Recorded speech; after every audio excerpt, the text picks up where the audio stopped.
Very good. Yeah, good. He Okay. organizes things. How do you want to start this out? Well, I think that perhaps Bill might start and explain how much we're indebted to Professor Orfield's early work. So great. So welcome. We look forward to a great conversation, and I just wanted to thank you for your early work that you did. The original, we call it the original Harvard conference. We were fortunate at UW-Bothell to offer a sequel to this conference, or revive it for the hopefully for many years to come, and leverage a lot of the original enthusiasm that came off of work addressing children's vision issues, the assessment of vision, even looking at vision therapy techniques, social justice, and of course a variety of other topics as we brought together a number of great unique panels at our event. It was very well received by faculty, students, and the community alike, and we just wanted to chat with you a little bit more about some of the things that you might think would be great for us to do as we begin to plan our second iteration of this conference. Well, it's really wonderful to be with you and to see that this work is going on. It was difficult to get started, but really exciting when it happened, and it stimulated a lot of thought around the country.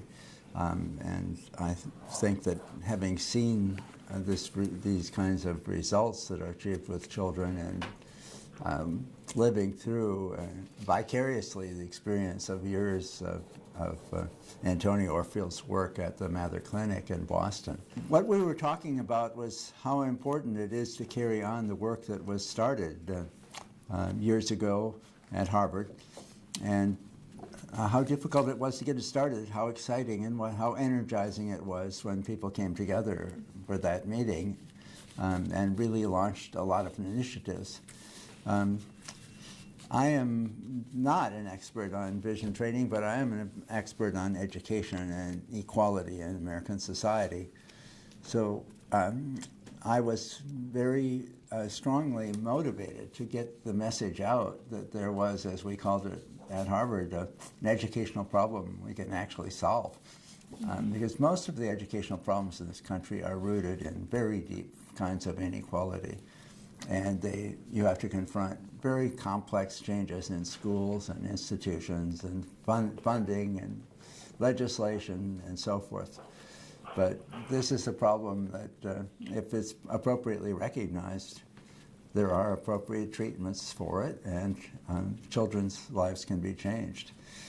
I remember when Tony would come home and talk about a young boy who actually was featured in the Boston Globe, an article about his life. He was a special education student, a young African-American boy who was very shy and was failing in school.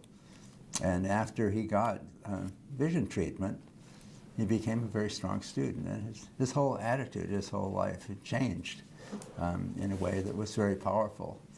And to think that we could do that on a large scale, and we don't choose to do it because it isn't built into conventional school procedures, is a shame.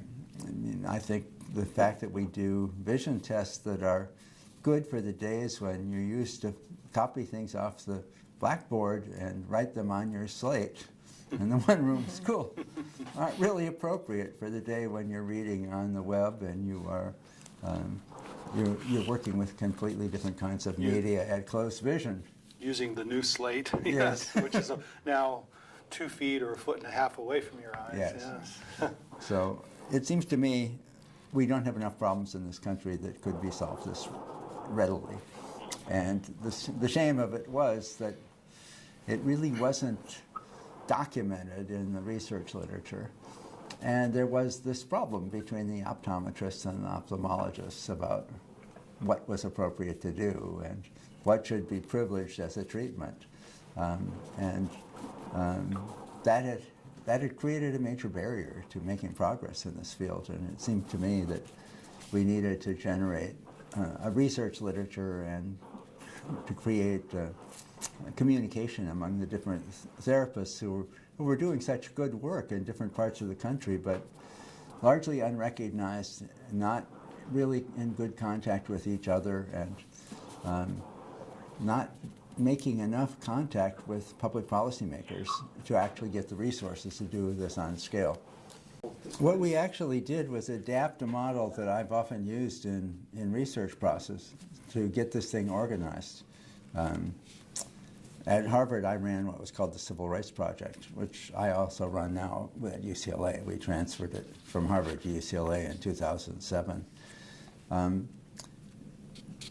Basically, the idea was to put out a call for papers, to get a committee of experts to review the proposals, to commission people to do research papers, and to bring them together for a conference where they would challenge each other's ideas in a very public setting, and to do it at the Harvard Ed School where there'd be an audience for it, and where it would kind of expand the ideas that people were thinking about education, because this certainly was not on the agenda.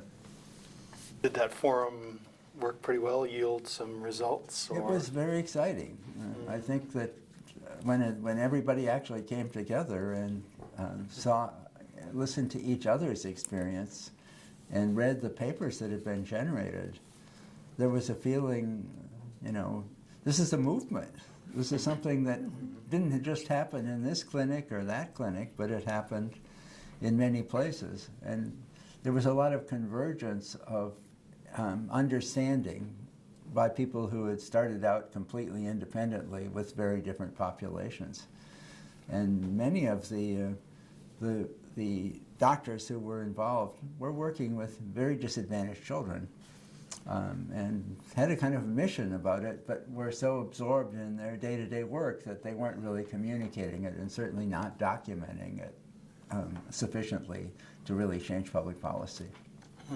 And one of the interesting things that happened during our conference at UW-Bothell was that as the conference got advertised, we had so many students, faculty, community members said, "Oh yeah, that was me when I was a kid. Yes. That was me when I was a kid." I mean, it was amazing, the number of stories and how this resonates with the population in general. And then certainly, as many of us work with different underserved groups in terms of having access to the proper diagnostic health care, and having some of the tools came up as a very big issue for us, and cost-effective tools that worked. Yes. And so that seems to be motivating some of our next steps in terms of technology development.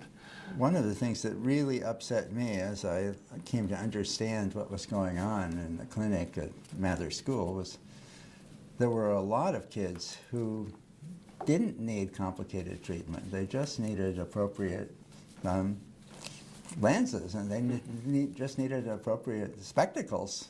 Mm-hmm. And they couldn't get them because of the Medicare bureaucracy, or because the mother couldn't go wait for hours somewhere, or a child would lose or break the glasses and they weren't replaced. And it just, we were investing $10,000 a year per child for their education, and not investing the $100 or whatever it would take to give them the thing that would actually make a difference. It was sickening to think about that, and think of that. We can't solve that kind of simple bureaucratic process when we're putting a lot of money into Medicaid, for example. And this should be one of the most obvious things that should be done with it. Can you speak to the civil rights model and how it connects to the vision, the need for vision care? Well, the kids who are unable to afford or access vision care are disproportionately kids from high poverty, non-white communities. And, if they don't get education, they are in inferior schools already on average. They have a lot of other barriers that they have to face in their lives. If they can't read, and they can't see, and they can't get education, their chances for the future are minuscule. Not that this would solve all the other issues, it wouldn't, but at least it would take down one important barrier that can be crippling.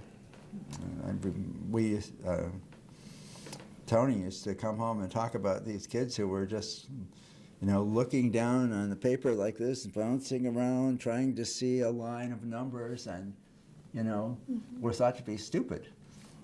Do you see them as dropouts then, that maybe end up as a conduit into the... If you can't see a line of numbers, you're going to fail classes.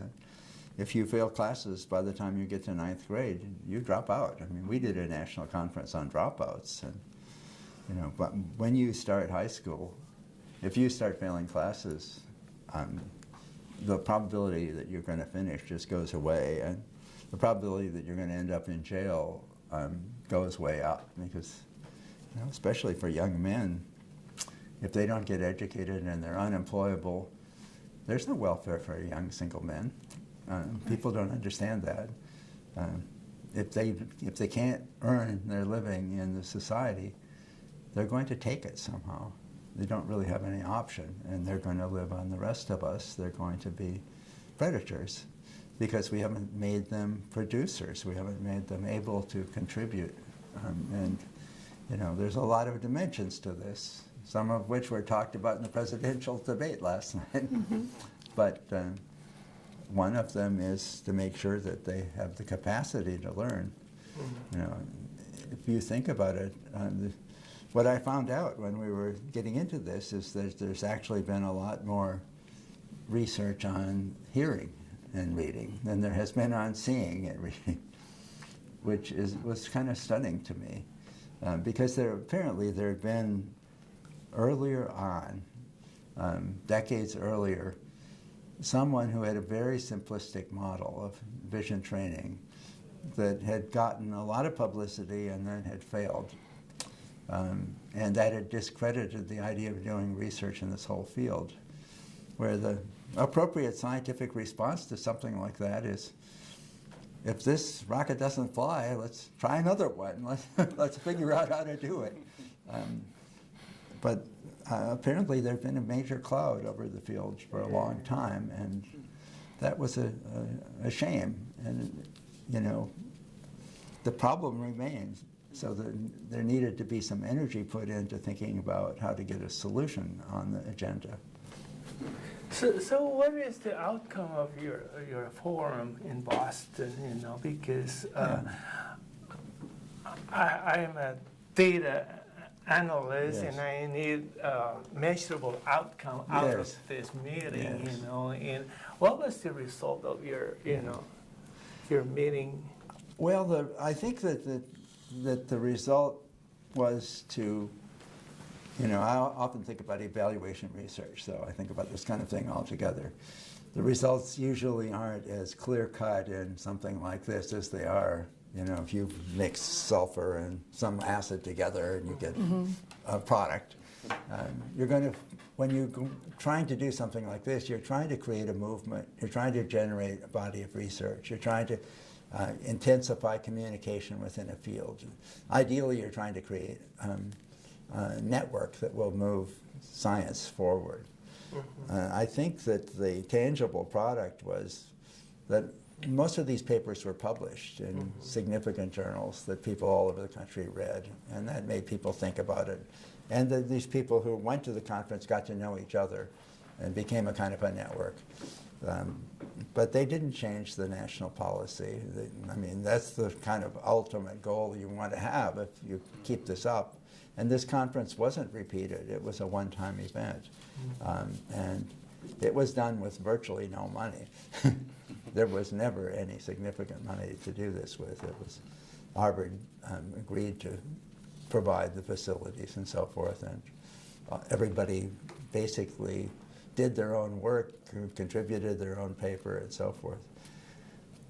It would be great if somebody would put some serious money behind something like this to commission the next stages of research that would be necessary. And that you have a forum now at the University of Washington, which I think is invaluable. But anything like this has to be done over and over again.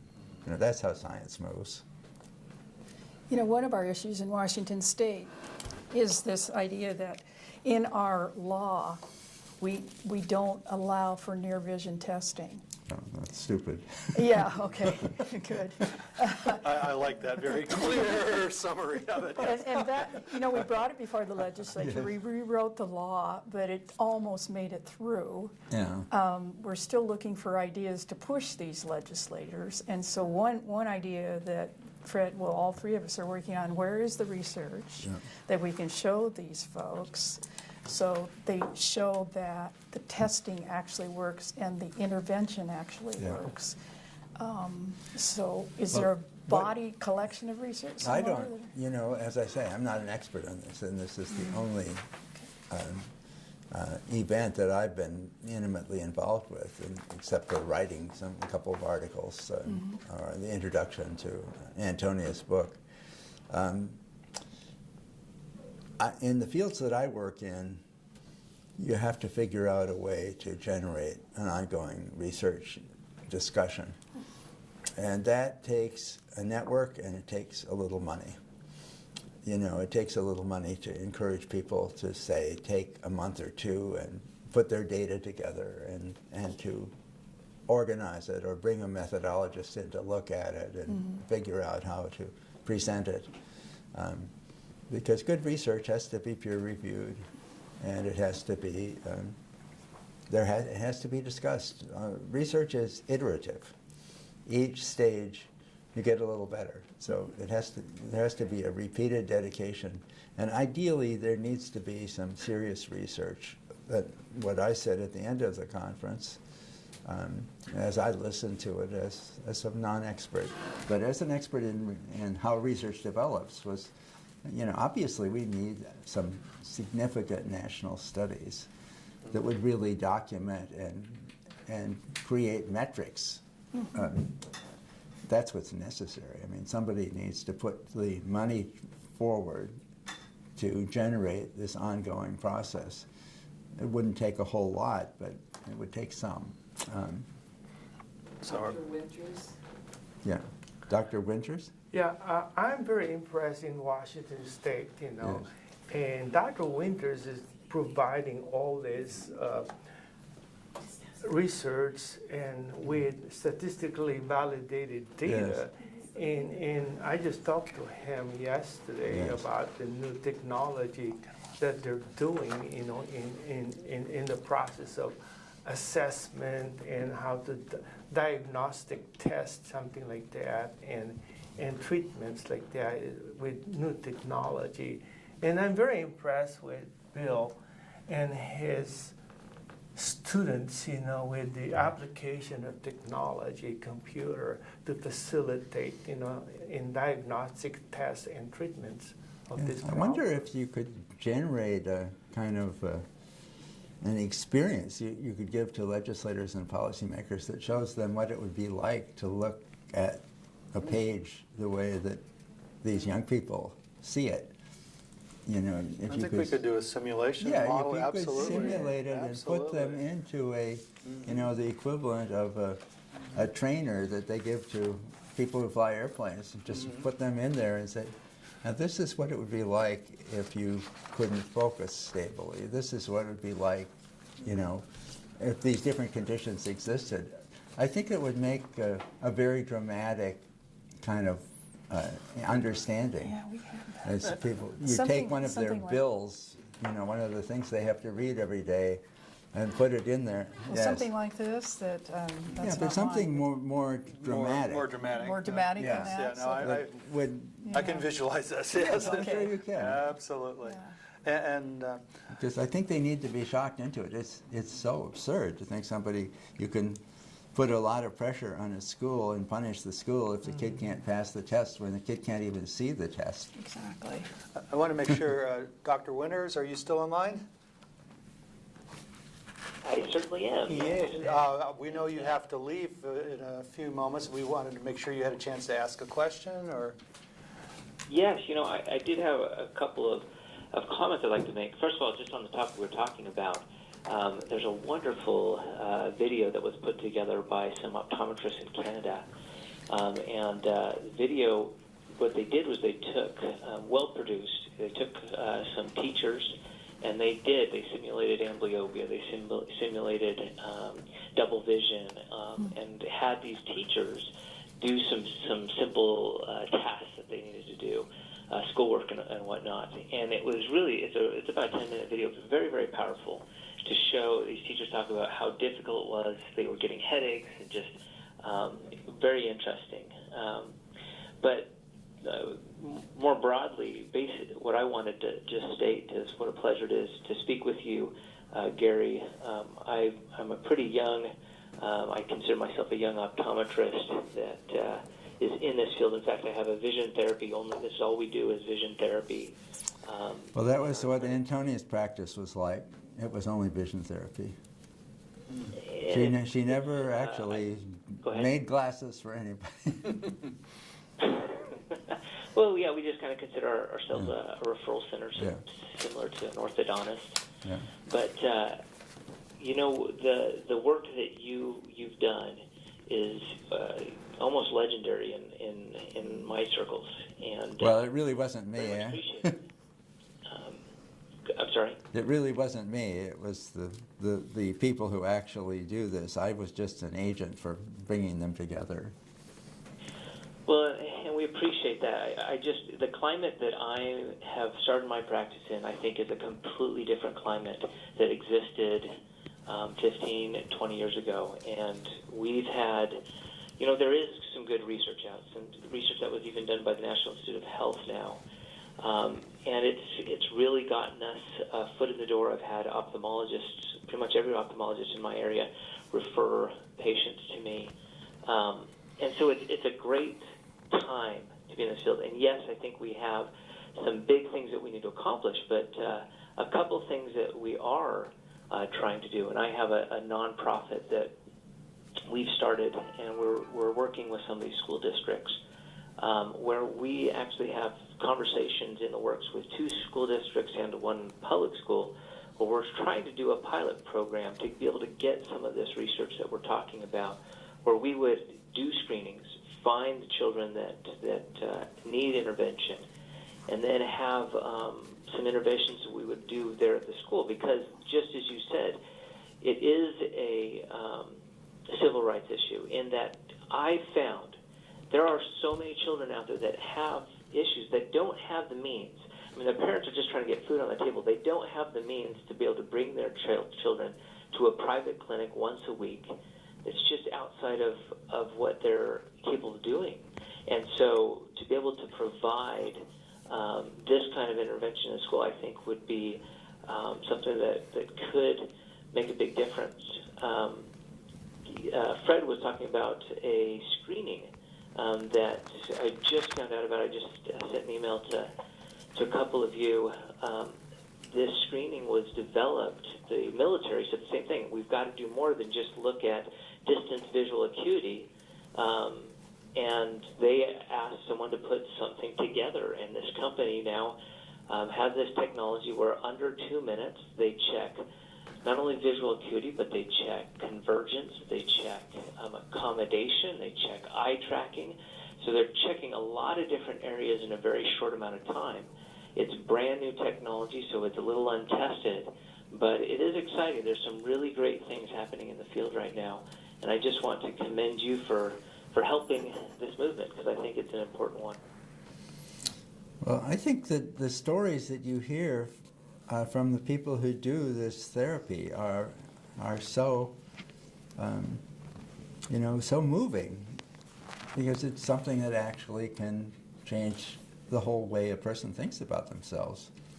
And I was very sad to learn when this started that these children didn't really realize that anything was wrong with them. And nobody had told them.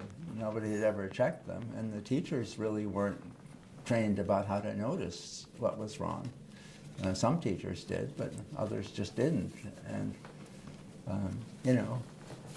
how sad to think for a child to think that they're just incapable and that they can't do what normal people do and there's something wrong with them, when it's something that is readily correctable. Yeah, I think that's absolutely right. I can't tell you how many times that I've had a child, I've asked, now, do the words ever double on the page? And the child says, oh yeah, after about 5 minutes reading, they start to double, and the mom's jaw's on the floor saying, well, Johnny, how come you didn't tell me that the words double? And Johnny just didn't know that that wasn't normal. Yeah. And how many times I've heard, well, Dr. Morris, why are you doing all of this that you're doing in the schools, and why are you doing so much? Well, you know, when you have parents, mothers particularly, that are crying in your office because they finally have an answer for what's going on with their child, it motivates you. It motivates you to really do something. Well, see, I think when a really substantial study that would show the actual educational effects on school completion, educational attainment, etc., would transform the world for the people who are advocating this kind of thing. Because the school districts would be on your side. Pardon? I didn't hear you. I'm sorry, Doc. We did do an amazing preliminary study where we took a public high school, and these are the kids that everyone's written off, right? Once you get to high school, you know, we determine by third grade if someone's going to be successful or not. So these kids are we took kids in a public school that were struggling with reading. All we did was an computerized eye tracking intervention with these kids. And we did a study where we had some kids that didn't do the treatment initially, and then they did, and so it was kind of a crossover design study. And we were able to double their reading improvement in just a 6-week period over what they had been traditionally been doing. And so I think there's some, you know, that was real promising. I presented that in a couple of conferences. But yeah, we're excited to try to, I think that's the key, as you say, to get some of these legislators and others to pay attention is we got to have the research there to show it. Yeah, well, you get the school districts on your side too, because absolutely. they're desperate for anything that will make a difference. But the other thing I think would be good to focus some energy on would be, I don't know how your conference is organized, but get some serious researchers from the education school involved, because they speak to a wholly different audience. You know, and I have never seen significant articles in major education journals about this. And I think if you could, you know, optometrists can't just talk to other optometrists. They need to talk to school people if they're really going to penetrate the schools. So think about it. One of the things we've discovered is it's easy to get an assistant professor to spend their summer on a project if you get a small grant for them. Mm-hmm. You know, if you could get something in major education journals, that would get you into another whole world. Some of the research That's a great idea. Some of the research that we're proposing to do, and actually some of the software that we're building, actually is kind of a community-based, cloud-based system that provides different portals. Yes. So the school nurses would have their portal, and then the teachers would have their portal into the child's data, and of course the medical provider would have that, and so on. So to actually, and of course parents or caregivers for the child would also have their perspective, and even the child would have, here's how I'm doing. I'm doing my vision therapy, and they get kind of the gamification components that would make it exciting for them. So people in fields like education and sociology would have a lot of tools to measure those kinds of effects. You know, I'm also proposing to have this whole thing on TV, give it to CERNA, KCTS, and they have educational channel. And they publish this, you know, and a lot of people watch TV. Yes. And also Al Jazeera, you know, they have this techno. In 30 minutes, they, you know, just awareness to public. Yeah. That it's going on. It's a problem. I think it's a good idea. But I think you need to think about systematic steps to extend the range of understanding of the issue. Because what I've found is that the mobilization of the community has actually, since I've met this group about a year plus ago, I had no idea how inundated I would become in this topic area. But it is a fascinating, and clearly, you know, I mean, from a research perspective, I do see it as low-hanging fruit in terms of impact. and the type of work that can be done can really make some changes that are just too obvious. I take off my researcher hat and go, this is too obvious. And put my researcher hat on, I go, clearly there's a lot of additional work that we can do in the Sometimes the space. two obvious things fall between the lines of disciplines or professions, That's it. and nothing happens. So you have to build those bridges. Because it's a cycle, and the problem is everything, where do you start? So it's a collective brain of different, fields of interest, Yes. Yes. Hi, Gary. Hi. I don't think you know me. I am trained as a family physician, so I'm an MD, actually trained at University of Washington Medical School. One of the things I've noticed since I've gotten involved in this, and I did not learn about this in medical school. I didn't know about this whole problem as a primary care doc until Helen educated me, and Ben and such. And what I noticed, and I think one of the huge problems we're up against as far as making a shift for the children and adults affected by this, is that the whole system is broken. It's not just one missing link, the educators, or there's not the vision therapist, but the whole system is broken.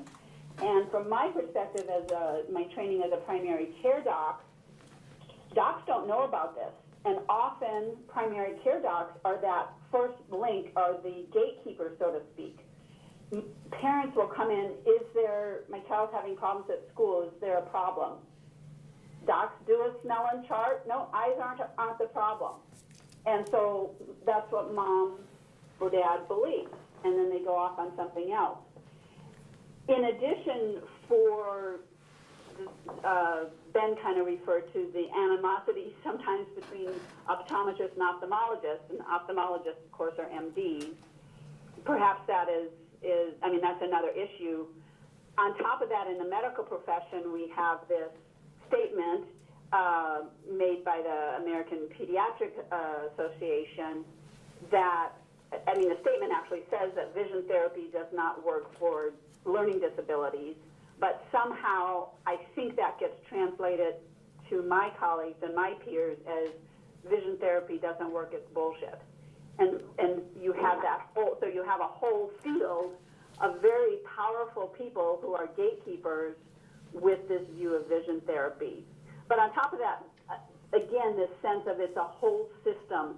And I think what I would encourage us to think about is looking at the field of system change. How do you change a system? Because that's really what we're talking about here, not just fixing one broken link.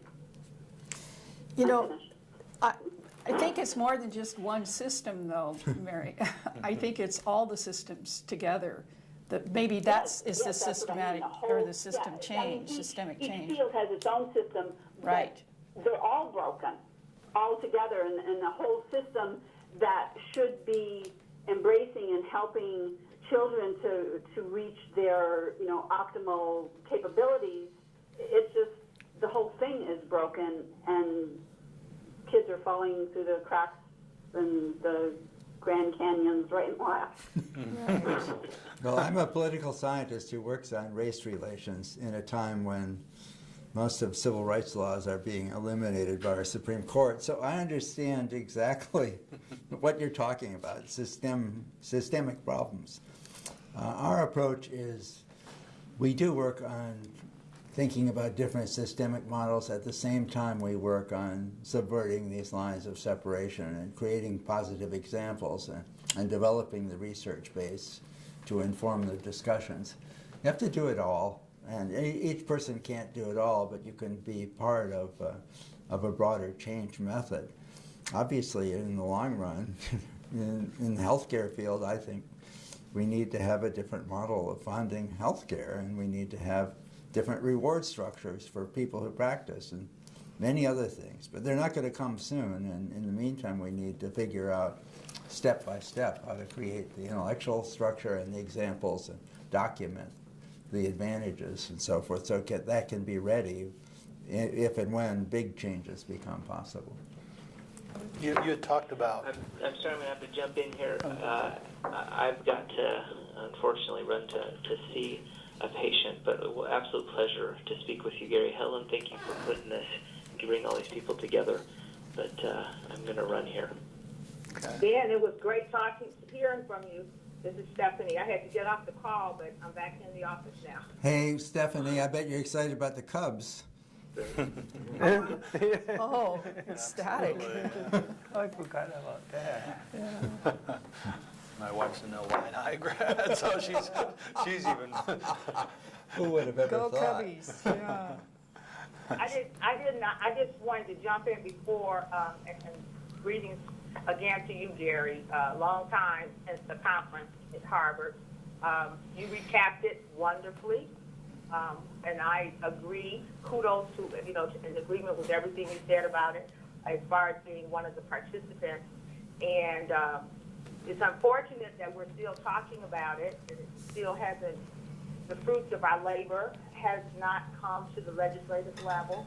But I just wanted to let you know that I guess a year ago, in 2014, as president of the National Optometric Association, I kind of led a group of our members to the Hill, and some members of the Congressional Black Caucus actually listened to us, and they were very much interested. So we do have an ear there, so that's a start.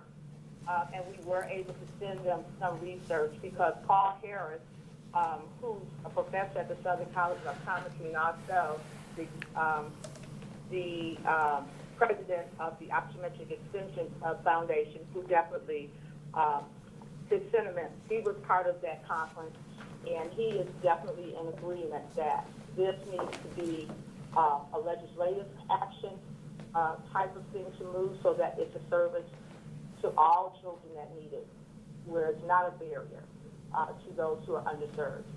And he has said as much, and he actually was the one who sent the information that was requested from the CDC with a lot of information, like what we're talking about right now. And but I think we can't just start the conversation. We have to kind of follow it through. And so what's being done at BACO, it's fantastic. I want to commend Helen, who just will wear all of us down.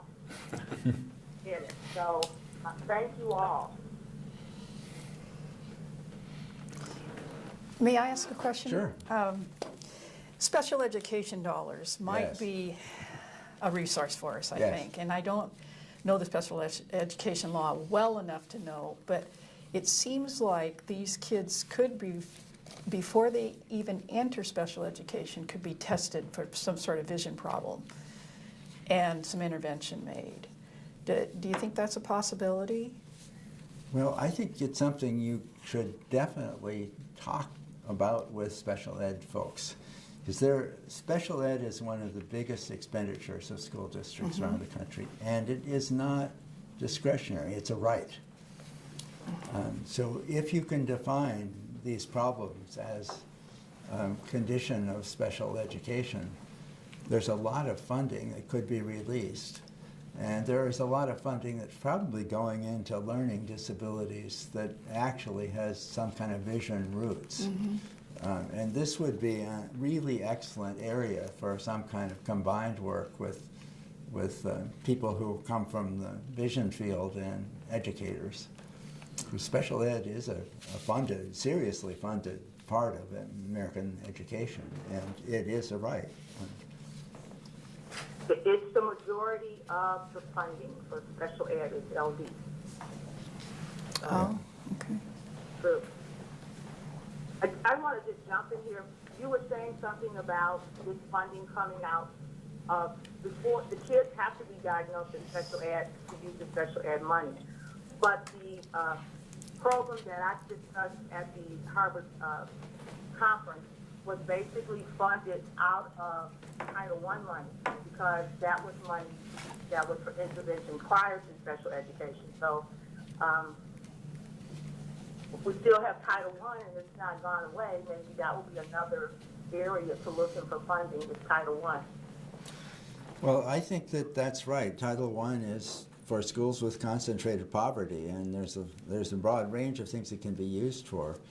And Right. you know, Congress is enacting a new elementary and secondary education policy now. Whether it gets through this year with all the chaos in the House of Representatives, I don't know. But sometime in the next year, there's going to be a new law. And if anybody who has some kind of knowledge like this could get into anybody who's going to be on the conference committee that's going to enact this law, a couple of words in this law would provide resources. Right now, the House of Representatives and the Senate both have bills, and they're quite different. And the administration doesn't like either of them very much. No. So whether this happens this year or not, we don't know, but probably sometime in the next year or two, there will be the biggest change in federal education law since No Child Left Behind, which has collapsed. And Congresswoman Robin Kelly is my congresswoman, and she is chair of the Health Brain Trust, so that might be a good source. Yeah, just one or two lines in the legislation would. She was the chair of our annual benefits last year, vision care here at our not-for-profit center. And so she's very much in tune of the need and basically the disparities in healthcare, and that's her big concern. So I know one of the I think you're singing to the choir here. I know one of the challenges we had as we had a bill going through the House in the state of Washington to just add the line to test for near vision. Yes. And it's just and near vision, and it didn't make it through. It made it to the bitter end of the session, but of course there was this magical number in terms of how much this would cost to implement that came out of somewhere. We're not quite sure where. So what recommendations do you have for us in terms of? Well, there's probably a legislative staffer who's in charge of making those kinds of estimates. So that you have to find out who that is and talk to them. Yeah. And talk to them. This is a place where getting somebody who does the economics of education would be good. Talk to them about the cost of created by not doing this. Right. Because if you could put that into the scale, in terms of the number of kids who have to repeat grades and things like that, that's where a good research base would give you the ammunition to do something like that. Because the cost of repeating a grade is tremendous. And the cost of dropping out of high school is like $500,000 at least in lifetime earnings. So if you could put some of those numbers together with some of the effects of the vision problems, and you talk to the analysts who do these estimates, you get different estimates. All right. Yeah, I think that was the one thing we needed to do last year, and hopefully we'll do this year as we try this again, is come to put a good economic analysis package, but that's clear and concise at the same time and realistic. That would be powerful, I think. That's what's driving the prison reform right now. People finally figured out the cost of imprisoning everybody in lots of minority communities.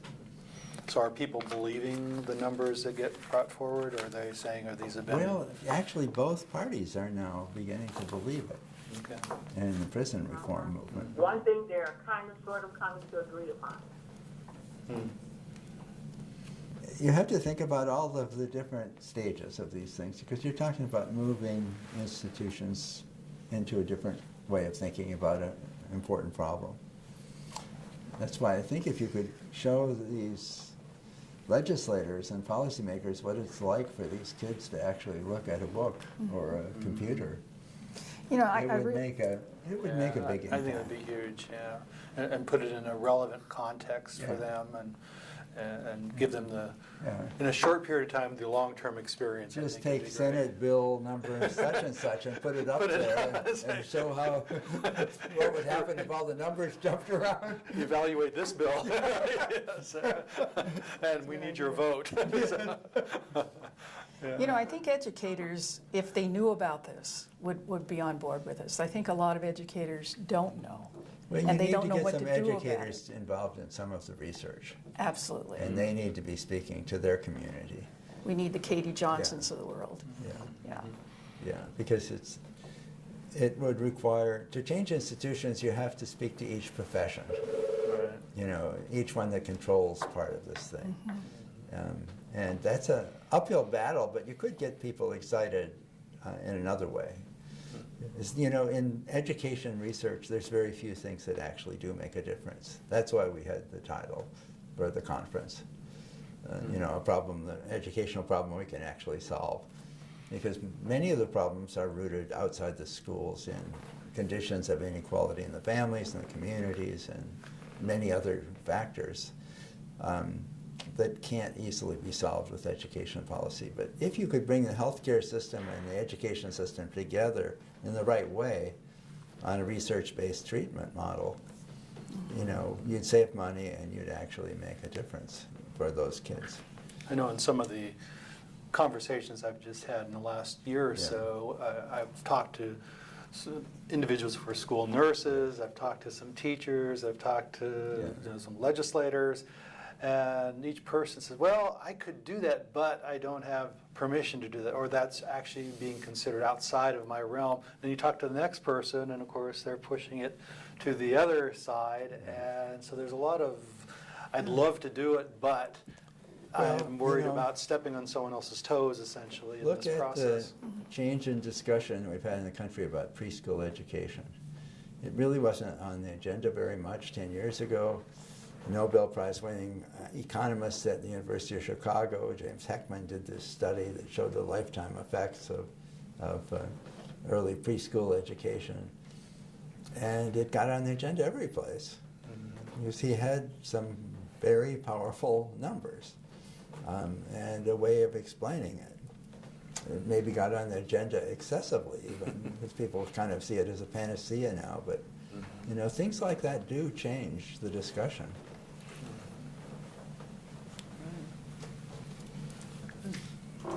Well, I wish you guys the very, very best of luck in these endeavors. And I think having a university that does this in a continuing basis is tremendous. And then now you need to get some of the young faculty members from maybe several departments to kind of put together an agenda and get it out into the literature of more disciplines.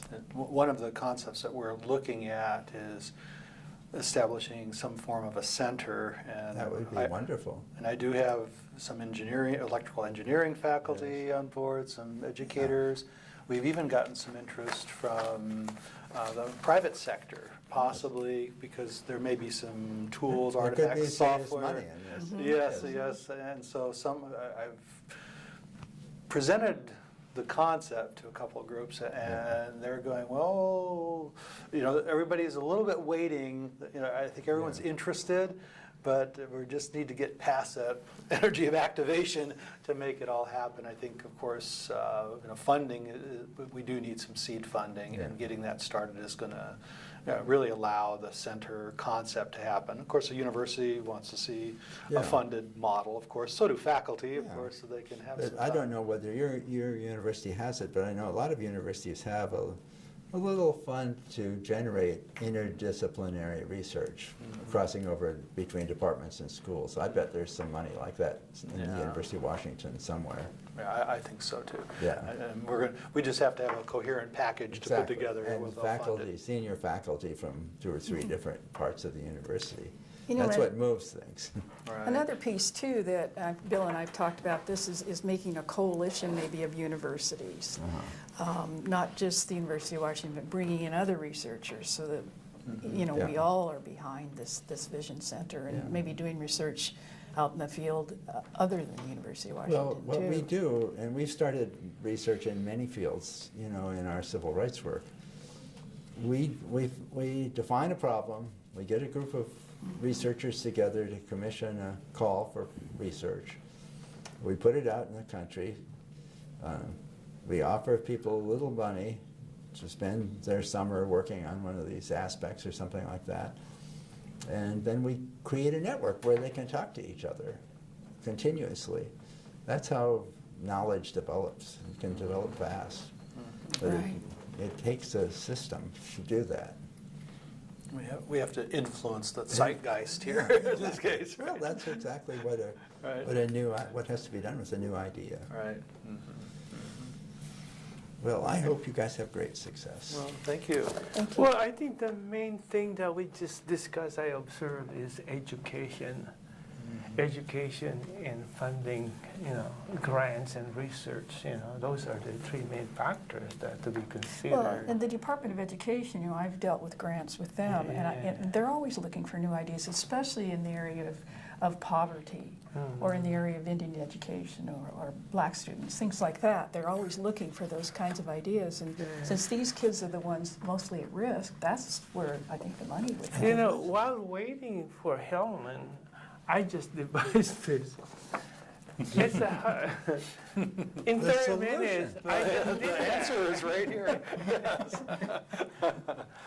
It's a cycle, and everybody has to collaborate their energy to solve a problem. Exactly. It's not just one entity.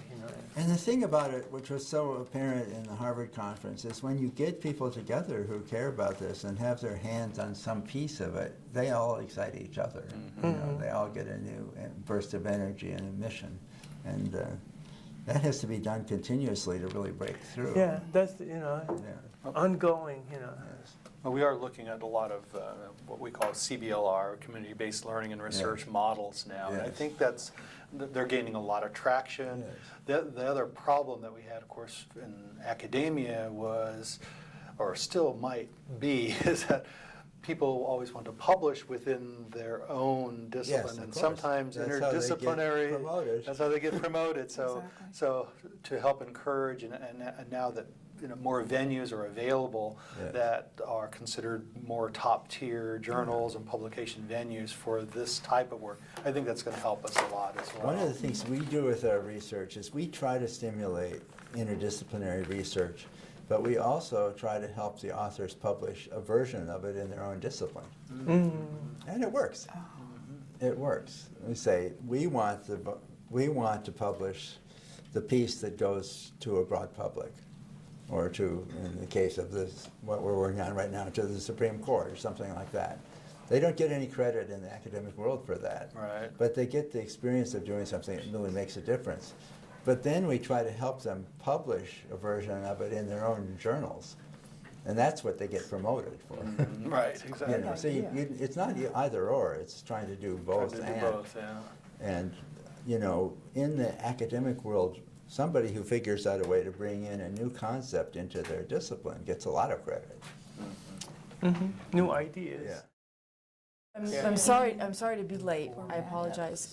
My name is Maureen Powers, and I represent the Gemstone Foundation, which is a nonprofit from the California region. I guess one of the things that I want, first of all, thank you so much for meeting with us. This is a great opportunity. But I guess since your area is public policy, Yes. and your interest is there, one of the things I'd like to ask you is, what can we do to enhance our kind of image with regard to public policy? What should we be doing to shift the emphasis, if you will, from testing for acuity, my background is vision science, to testing not only for acuity but also for things like binocular vision? How can we do that? Well, I think that you need to demonstrate the educational effects of appropriate treatment systematically, and you need to publicize it seriously. One of the things we found, since we've commissioned in the Civil Rights Project over 500 studies, it really, you can't just do the study. You have to reach out and communicate it. So some resources, if you've got a foundation that's interested, some part of the resources, you need to have really credible research, and you need to have serious dissemination work. Writing op-eds, writing more popular pieces, reaching journals that go not just to researchers but to practitioners, and getting yourself out to congressional hearings and things of that sort. Changing policy is a long-term endeavor, and it requires many things. It requires good information, well-framed, well-presented, and diligently followed up, and building networks and contacts and so forth. So there isn't a simple answer; it's a multiple dimension thing. And when there is a successful intervention, in our experience, it has all of those things. Yes, of course. If you're doing something that's already popular, you don't have to do several of those steps. You don't have to do the research and so forth. But if you're trying to change the world, So one of the problems that I face as a basic vision science researcher Yes. is where to publish my research so it will have the kind of impact that we are looking for. Do Well- you have suggestions for crossover journals that I might look at? That crossover between Yeah. vision and learning, vision and Yeah. education, optometry, Hello. ophthalmology Can education. anyone hear me? yes. Oh, hi, this is Moni Raw. I'm a lawyer from Washington State and now living in Berkeley, California. I just wanted to let everyone know I'm on the line. And I can hear more or less what's being said, but it's a little difficult. If the speakerphone could be turned up, I'm not certain if that's possible. I think we can move. Yeah. Yeah, let's Move it over to. Thank you very much. Hi, Moni. You Maureen might here. want to really get really close to it. Yes. And I'm here too. Can you hear me? Katie? Who's that? Your name? No. This is Katie Johnson. I'm in Virginia. Hi, Katie. Author. Yes. Maureen here. And I've been listening for a while, and I'll just keep listening. Likewise. Go In ahead terms and of post. journals, here's what you need, I think. In each of the disciplines you want to influence, you need to understand the journals that really matter. Because most journals nobody reads. Exactly. People publish in them That's because the they problem. need to publish something in order to get tenure or get Right. promoted or something. But there's a few journals in each discipline that are taken very seriously. So, if you want to move into education, you want to be in the, in the Teachers College Record, or you want to be in the American Journal of Education, or one of the journals of the American Education Research Association. You want to be in something that is a mainstream journal, but policymakers don't read the mainstream journals. The value of the mainstream journals is that it gives you credibility in the profession. What happens with what we say when we do a piece of research is the research has to be good enough to publish in a mainstream journal. You have to get it out there and develop the reputation of the researcher. But you also have to do a version that's written in simple English for people who aren't in the profession and who don't understand statistics. And then you have to do the op-ed version of that. Then you have to do the bullet point version of that. Because basically the policymakers start with the bullet points. Right. If they read that, they'll probably read the op-ed version. And if they think those are pretty good, then they're going to send to their staff and say, is this any good? And then they're going to read the journal article. So you have to think about all the different stages of communication. So the policymakers start with the novels. They start with the bullet points. They start with the soundbite. That's where you start. Yeah. I mean, when if we're talking about actually changing policy Yeah. and affecting that, Yeah. the beginning point has got to be the basis of research, Yes. right? But then on top of that, it's got to be a public message Yes. that goes to you, but via. I'm still missing the place of how it gets to the people who influence the policy makers. You have to go beyond where you'd go in a regular academic thing. You have to write the next version, which might be an article for a general magazine, for example, Okay. or a newspaper. Okay. And then you have to bring that together with the sound bites that really sound exciting to the political leaders. We can save $20 million if we stop kids repeating grades because they can't see, you know, or going to jail because they're flunked out because they can't read the test, or, you know, whatever it is.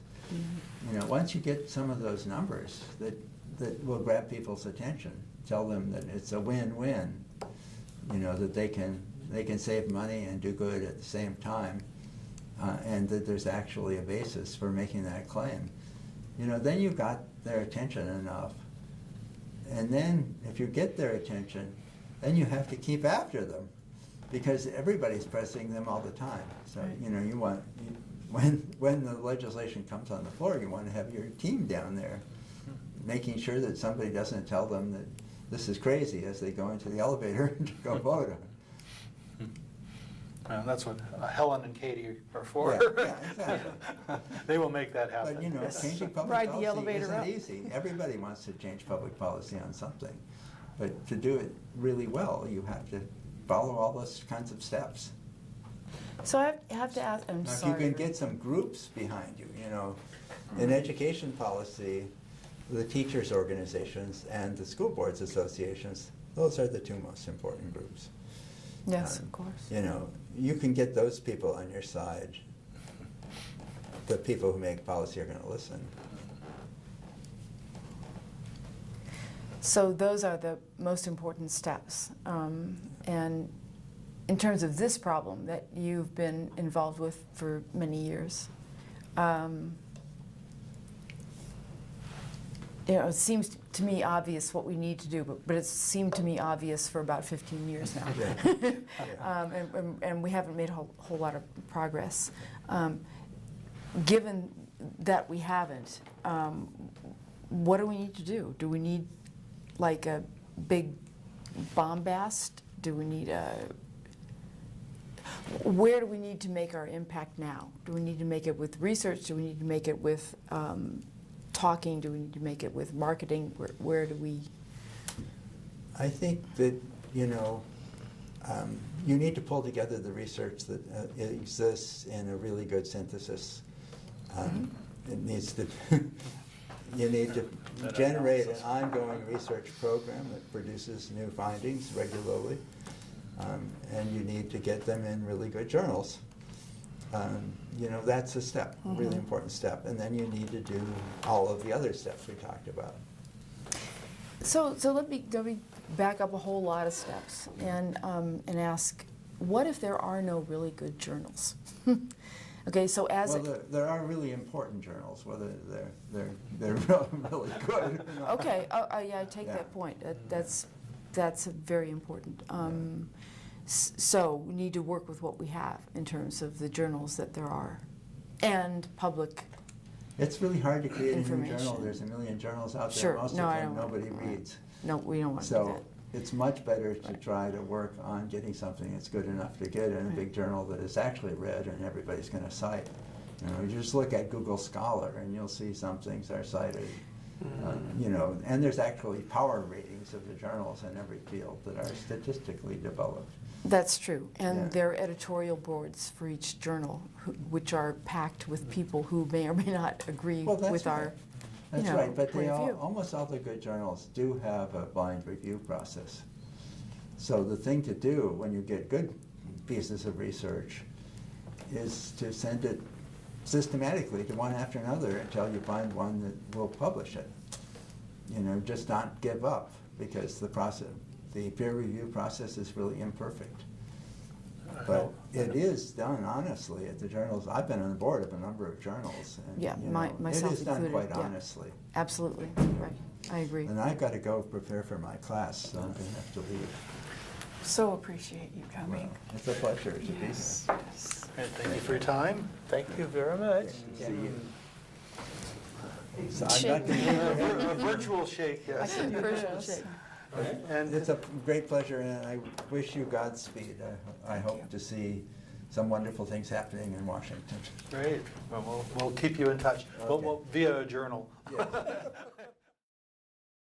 So what we're thinking about doing is establishing a place where we can all share our data and actually come up with possibly even a cloud architecture that allows the data to be shared amongst everybody that's connected to this project. So there's some ways to do that. I can talk offline to those who have data that want to put this together, but this is a huge area, you know, of course, as this big data concept is prevalent right now throughout the world, but I actually look at it as more from a smart data perspective. That is, what types of data do we have? What's good and of decent enough quality that we can begin to harvest and make a lot of the connections across a lot of the disciplines that would be represented through those data. So to me, that's one thing that came across as an idea that we could do something about.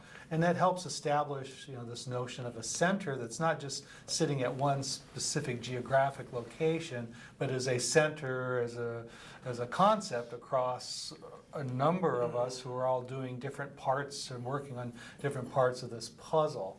But at the same time also taking, you know, I mean, we really do need to make our pitch and show this interdisciplinary piece and get all of our various constituents, you know, on board on this and find a couple of good venues. I mean, for instance, from the computer science side, there are some top journals that actually look at, hey, computers, what are they good for? So how does it impact, that's what I call it, how does it impact society, or how might they impact society? And that would get a lot of press within that sphere. And as interdisciplinary research is becoming more and more interesting in the computer science realm, not just, you know, looking at new programming languages or looking at new ways to you know, develop a GPU, but it's really the application of these tools that say, here's a very interesting problem.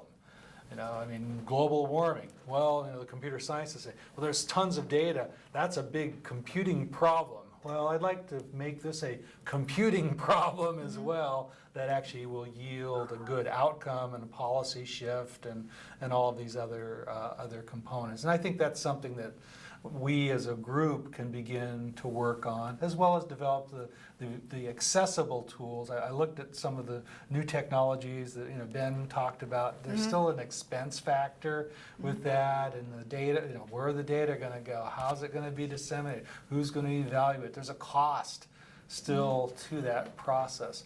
I think the other thing that came out too is that as we work on new legislation or a revised version, and keep it simple, but we have to be able to influence the policy analyst and his or her assessment of how much is this change in the bill going to cost? What's its impact? And I think next round we need to do that. Maybe that's already, you know, there's data that's been done as some other states have been working on this that we could also leverage in the state of Washington. Well, there's a huge barrier to get over, though.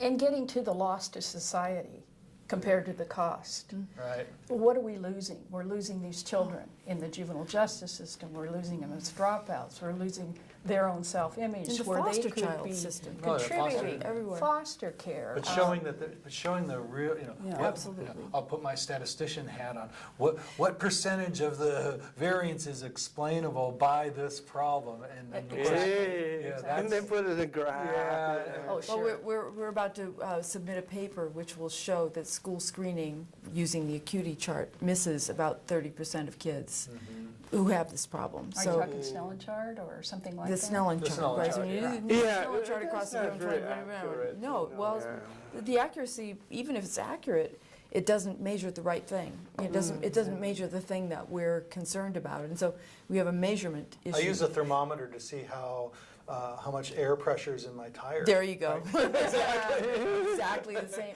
That's Fill it an up. apt analogy, absolutely. But I think we have a bigger problem to overcome, and that is, and it's getting there. It's getting better, and that is professional obstructionism. Yes. Educators don't think this is a problem, and the reason they don't think it's a problem is that eye professionals don't think it's a problem. And the reason that eye professionals don't think it's a problem is that the educators rely primarily on ophthalmologists. And even some optometrists don't think this is a problem. So we have to, it's a matter of educating not just parents and educators, but the doctors who actually do this. And, once they get it, they get it.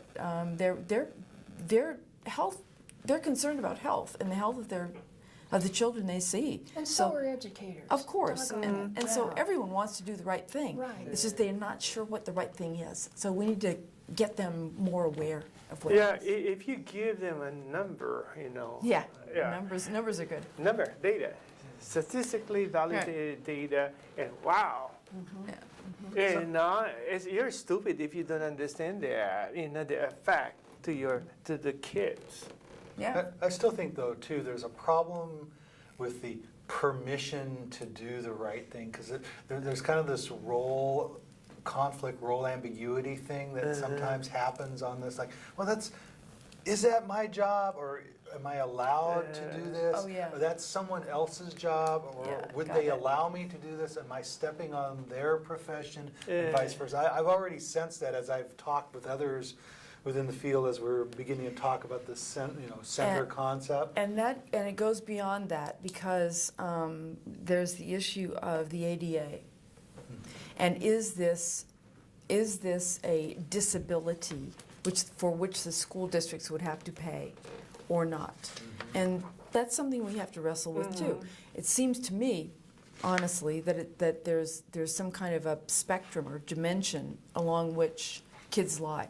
Either they have good binocular vision or poor binocular vision. I mean, that's what we're talking about. But there's some dividing line somewhere which we don't know yet quite, which says either your eyes are working together well enough to read or not. We don't know where that is. So it's not strabismus, which is poor. Actually, it turns out to be pretty good. Turns out that strabismics, like myself, read pretty well because they can block this eye out, right? Or the other extreme, where your eyes are working very well. Somewhere in between there's a problem, and we really don't know where that is. The business doesn't know where that is. The eye care doesn't know where that is. The educators don't know where that is. But it's crucially important to figure out, and that's where the research has to come in. Yes. Research, yeah. But we have to present a problem. To know where that is. Because And Katie, we may never know where it is. It may not be an exact number. It may differ from kid to kid. I just don't know. What we can figure out is the correlation between the ability to move the eyes right, to move the eyes appropriately or well, and the ability to read. That's the approach we're taking, and I think that I think that may pay off in the future, but it's going to be a while till it does. In the meantime, we lose kids. In the meantime, we lose kids. Yes, Mary, and that's can I the say a couple of things? heartbreaking thing. One thing, just getting at the disability issue, I know that's a touchy subject, and Ben's not here to say it, but in his discussions with school, he tries to back off from that. But one of the things as a physician that I think about as far as disability, and someone who does disability exams for Social Security, it is a longevity issue. And I think, for example, if a child had a broken arm and can't use their arm, that's a temporary thing until it heals, once you diagnose it and apply the proper treatment, and so wouldn't be considered a long-term disability. And I'm thinking binocular dysfunctions are the same thing, and that part of the problem is we're not diagnosing it in the first place, not applying the proper treatment, so it becomes this long-term thing. I'm thinking that there may be a small percentage of kids with binocular dysfunction that for whatever reason do not respond to vision therapy and appropriate treatment in a time, and so would be considered a long-term disability. But the vast majority, hopefully, aren't, and it's more just an issue of diagnosing it in the first place and providing the proper treatment. And then I think if we take that sort of a tact, we can back off from the horror that may come up in the education sector by having beginning to hint that perhaps 30% of all kids have this binocular dysfunction disability. That's the first comment. The second thing, as long as I have the floor here, that I want to say is as far as bringing people into our network and other sectors that might be helpful, two things came up from as I was listening to the discussions and listening to what Gary was saying. One is I love the idea of getting economists involved and really looking at the return on benefit and or not the return on investment. And that to me is what economists do.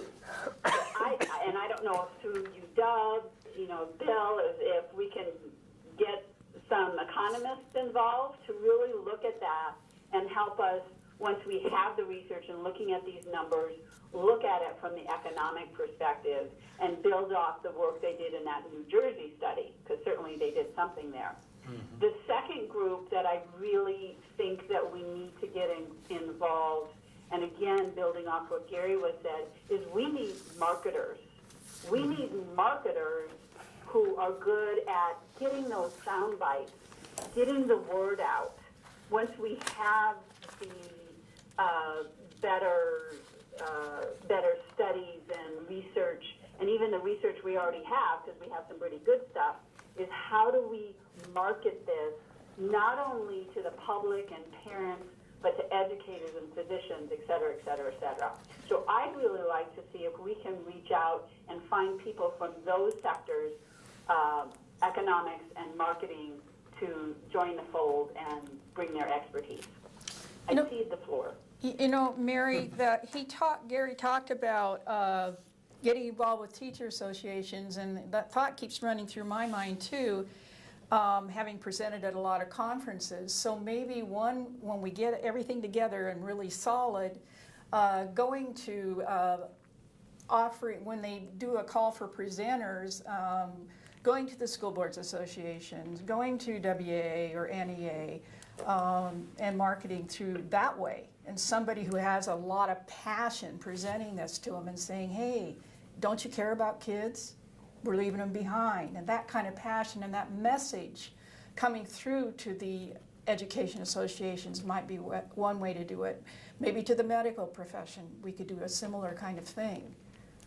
But I really do think we need to get our package together pretty quickly so that these, as we bring on marketers and have enough data and the story for an economist, say if we, I'm sure I have one or two people in mind, need to be able to help paint the picture in terms of the data that they could leverage so that they could do the proper economic analysis and ROI, as well as, there's a number of other metrics that can be created out of this. And in fact, we need to create some of our own metrics that actually have the marketing, metrics also have to have a marketing component. We can come up with all kinds of metrics, but metrics that mean something to somebody are going to be really important, and perhaps even generating some that have the marketing piece to it is going to be critical for our next couple steps here. Yeah, I completely agree with Bill, and I think we've got to get our message straight. Mm-hmm. There's no question about that, and get it to be really. Maureen, could you say that again? We got to get our message straight. we have to make sure that we tell the public what the issue is, what the solutions are, how to fix it, how to find it, and how to fix it. So what the issue is, how to find it, and how to fix it. All those three things have to be in a message.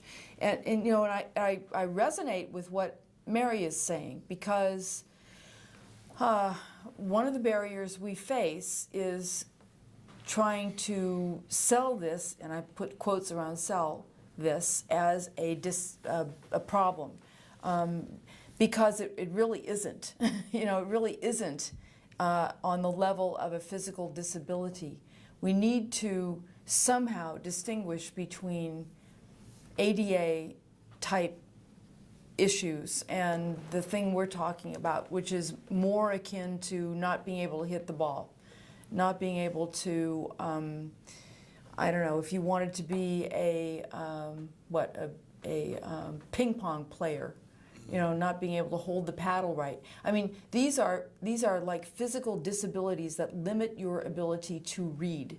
That's it. They don't limit your ability to do other things in life. I mean, many people have gone beyond this kind of problem. We know that because society survives. The other thing that I resonated to a lot and actually nodded to Helen about is getting economists on board. What a great idea.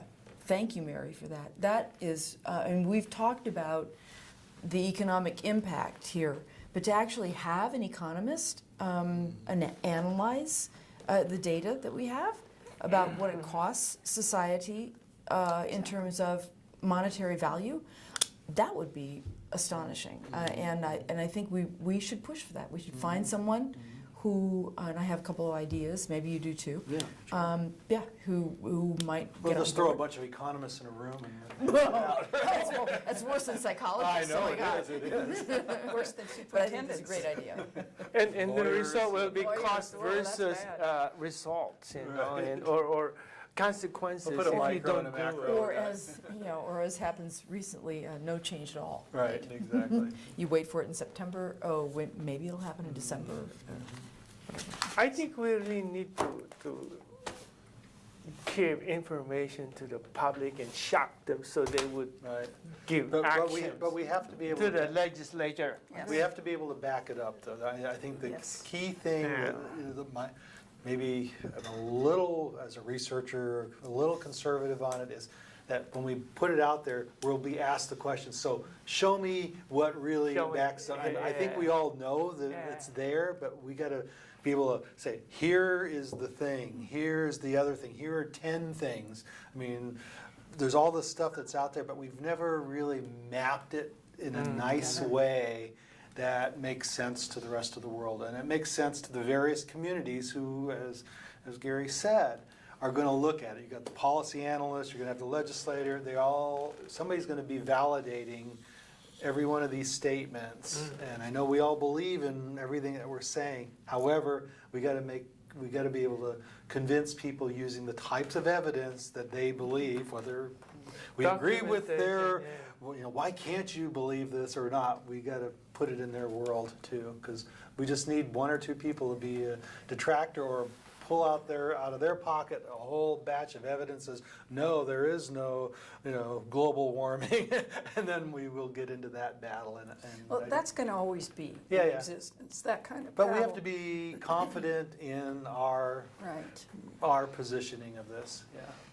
So what we need is someone to step forward and say they're going to do a literature review, Well, that's what I'm doing now. which will be published in a credible journal, a journal that all of us believe in, and that's what you're doing.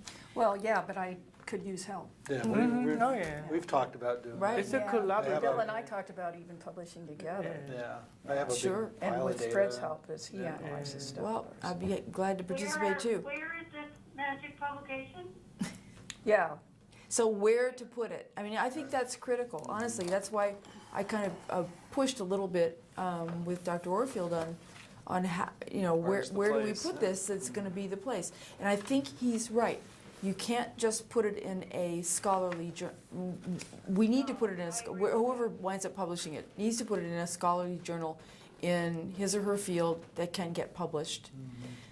And you keep going until you get it published, yes. But we have to key on that either before, which has its own dangers, or after, which has its own dangers, that publication to make sure that the public gets the message. How do we do that? How do we engage? So now we're back to, even if we do a scholarly thing, how do we get the public engaged in what we're doing? you know, And I think part of it's going to evolve. I mean, I've actually built a little database of articles that, that are there, and hopefully we'll get more and more contributions as everybody here knows a lot about a lot of different things. And I know what I have isn't complete by any stretch of the imagination. But once we do that, there'll probably be a theme or several themes that will emerge out of the analysis, I think.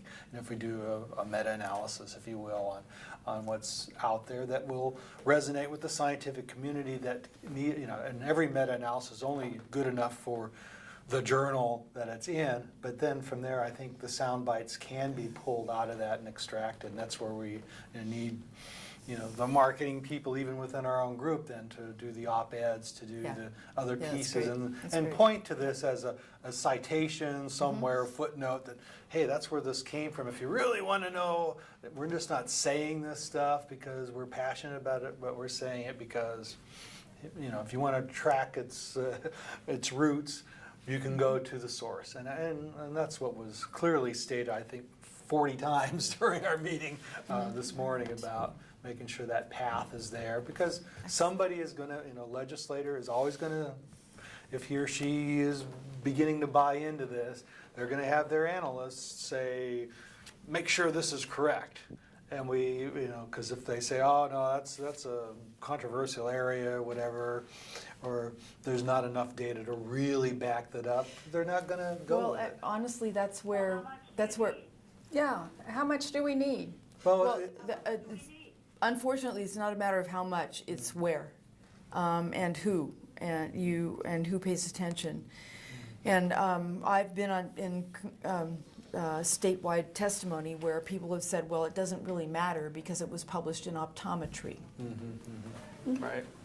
So, I mean, it really is critical where it gets published, and it may be worth thinking about actually publishing it in more than one place. Right. Now, you can't do that legitimately if it's the same article, but you could, we could craft it differently, Right. and publish it in both, in fact, in all three genres, because there's education in addition to optometry and ophthalmology. Medical, and Medical, education. Yeah. Maybe science that could justice. be in Well, Yeah. I'm thinking there's a justice science. piece to this. I keep Yeah. thinking, to me, the reason I'm all stirred up about it, I think it's a social justice issue. Yes, I agree.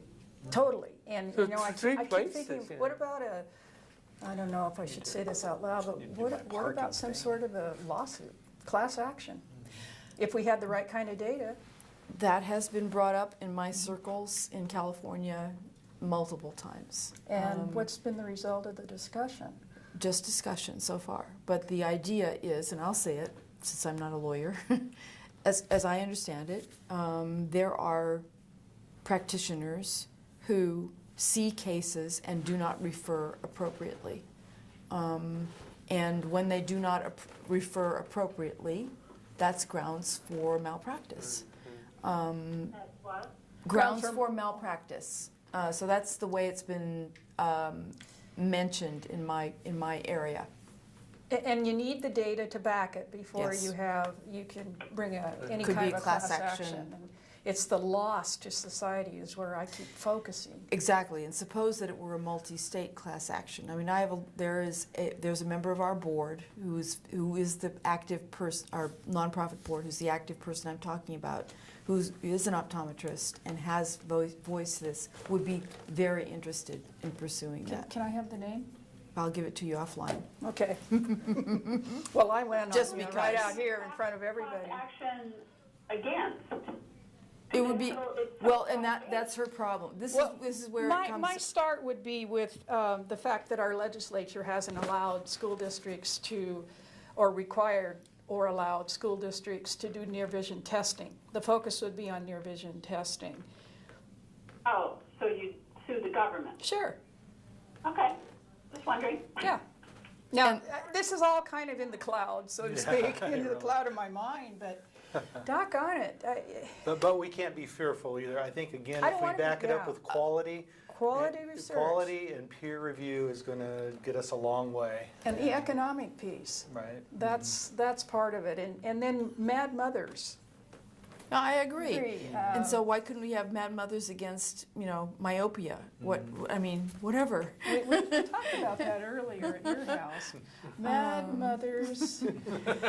It's really hyperopia. Yeah, really. Is the problem. But, Yeah. no, the optometrists view is that there are, and I probably should let her speak, but still, her view is that there are multiple patients that come to practice. Happens to practice in a very rich community, Marin County in California, and there are multiple patients who come to practitioners in her area who are not referred to vision therapy because even though that's what they need, and especially they're not because when they're poor, they don't get it. They can't get it. There's no access to it. So, Well, you know, part of our law, when a volunteer comes into a school district and finds, like an optometrist would be a volunteer, and finds these issues, the way the law reads now, the education system cannot tell the parent who the tester was. Can't refer out. So there's another part of the law that we need to work on. oh wow, I didn't know that. So it's just There's all another confusing. part that I disagree with, which is off topic, but I'm involved in Lions, and we have thousands and thousands and hundreds of thousands of eyeglasses that we collect and we send to other countries. Lions, yes, it's called Lions in Sight, and we collect them and we refurbish them, and we, you know, it's called a lensometer, which is a terrible term, but basically some volunteers figure out what the classification of each lens is. They label them, and then they take them to Mexico. They take them to Peru. They take them to, you know, Yugoslavia used to be. They take them to all kinds of, you cannot take them to our schools. I'm in schools every day. Why? See, optometry lobbyists. That's, I mean. Oh, because of the loss of income too. Sure. Yeah. And I, you know, I think that's, I have no problem with optometrists making the money they should. That's not the issue. The question is, couldn't we take a piece of that? Couldn't we take not their income? This is not, anyway, it's a long argument which we can get into, which is different. But the point is that we are not providing the vision care to our own individuals that we could, and we should, Exactly. by whatever means.